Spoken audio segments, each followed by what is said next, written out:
दुसऱ्यांना गद्दार म्हणणारे अमोल कोल्हे महागद्दार, कांद्याचे दुधाचे दर कोसळण्याला पवार जबाबदार, दिलीप मोहिते पाटलांची कोल्हेंवर टीका, मोहिते पाटील किती लाचार झालेत, पाटलांच्या टीकेला अमोल कोल्हेंचं प्रत्युत्तर।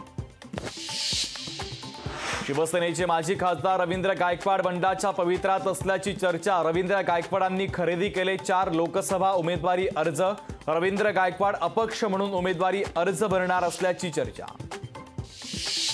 आम्ही गद्दारी का केली हे संपूर्ण राज्यानं पाहिलं, आम्ही संजय राऊतांसमोर गेलो पण त्यांनी आम्हाला हिणवलं, बंडखोरीच्या संदर्भात मंत्री गुलाबराव पाटलांचं स्पष्टीकरण। धैर्यशील मोहिते पाटलांसोबत उत्तम जानकरांनी घेतली शरद पवारांची भेट, शरद पवारांसोबत जावं अशी कार्यकर्त्यांची इच्छा, 19 एप्रिलला भूमिका जाहीर करणार, भेटीनंतर उत्तम जानकरांची प्रतिक्रिया। रत्नागिरी सिंधुदुर्ग छत्रपती संभाजीनगरचा तिढा आज सुटण्याची शक्यता, दोन्ही जागेवर आज उमेदवाराची घोषणा होण्याची शक्यता, भाजपकडून नारायण राणेंना तर संभाजीनगरमधून संदीपान भुमरेंना उमेदवारीची शक्यता।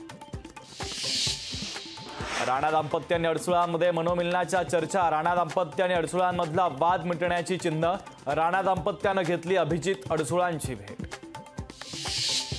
फॉर्म भरताना राऊतांना महाविकास आघाडीच्या जेमतेम 1200 लोकांचं समर्थन, राऊतांना 1200 लोक जमवणं म्हणजे शिवाजी पार्क भरल्यासारखं, भाजपचे नेते निलेश राणेंची विनायक राऊतांवर टीका। लोकसभा निवडणुकीच्या पहिल्या टप्प्यातल्या 102 मतदारसंघातील प्रचार आज संपणार, महाराष्ट्रातल्या 5 लोकसभा मतदारसंघात हातघाईचा प्रचार। आज देशासह राज्यात रामनवमीचा उत्साह, अयोध्येतील राम मंदिराला आकर्षक फुलांची सजावट, देशभरातील मंदिरांमध्ये भाविकांची गर्दी।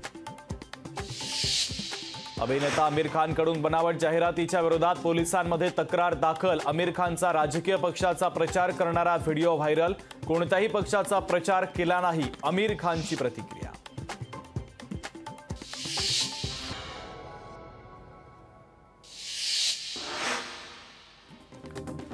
काँग्रेस कार्यकर्त्यांची अनिल देसाईंच्या प्रचाराला पाठ, मुंबई दक्षिण मध्यमधून शिवसेना उद्धव बाळासाहेब ठाकरे पक्षाचे अनिल देसाई उमेदवार, मात्र वर्षा गायकवाडांच्या समर्थकांची प्रचाराकडे पाठ। महायुतीमध्ये ठाण्याच्या जागेचा तिढा कायम, ठाणे लोकसभेसाठी शिवसेना नेते आक्रमक तर भाजपच्या संजीव नाईकांना शिवसेनेचा विरोध। जळगावमधील मुक्ताईनगरमध्ये राष्ट्रवादी शरदचंद्र पवार पक्षाची बैठक संपन्न, रावेर लोकसभेचे उमेदवार श्रीराम पाटलांच्या प्रचारासाठी नियोजन बैठक, बैठकीत प्रथमच रोहिणी खडसे उपस्थित। स्वतःच्या गावात पहा, दुसऱ्याच्या गावात बघण्याची गरज नाही, एका गावात विचारायचं दुसऱ्या गावात लफडं करायचं हे धंदे कार्यकर्त्यांचे नाहीत, गुलाबराव पाटलांचा कार्यकर्त्यांना सज्जड दाव। पुणे जिल्ह्यातील कर्मचाऱ्यांचं पहिलं प्रशिक्षण संपन्न, निवडणूक प्रशिक्षणाला 5000 कर्मचाऱ्यांची दांडी, गैरहजर कर्मचाऱ्यांवर नियमानुसार कारवाई होणार।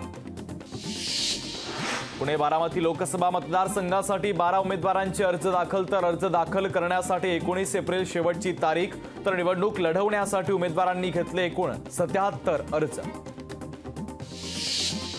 राज ठाकरेंच्या आदेशानंतर कोकणातील मनसैनिक नाराज, कार्यकर्त्यांचा सुनील तटकरेंसोबत काम करण्यास विरोध, मनसे संपवण्याचे ज्यांनी काम केलं त्यांच्यासोबत काम कसं करायचं, सरचिटणीस वैभव खेडेकरांचा सवाल।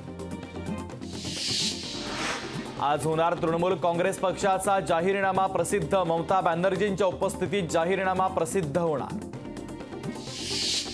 मुंबईत 10 वर्षातील सर्वाधिक तापमानाची नोंद, सांताक्रूजमध्ये सरासरी 49.7 अंश सेल्सिअस कमाल तापमान, तर ठाण्याचं सरासरी तापमान 42 अंशांवर।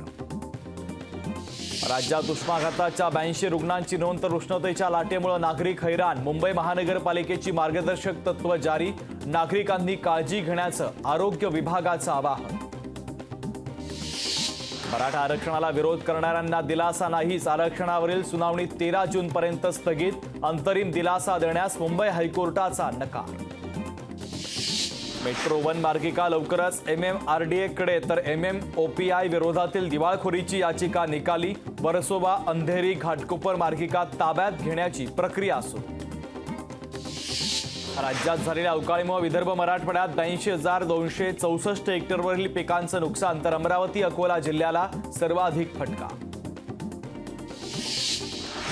इराणला प्रत्युत्तर देऊ नका. इराणनं ड्रोन आणि क्षेपणास्त्रांद्वारे हल्ले केले असले तरी प्रत्युत्तर देऊ नका. जागतिक नेत्यांचं इस्रायलला आवाहन. रामनवमीच्या निमित्तानं अयोध्येतील राम मंदिरात रामाची विशेष पूजा. सकाळच्या मंगला आरतीनंतर रामलल्लाला दुग्धाभिषेक, तर दुपारी होणार रामाचं सूर्यतिलक.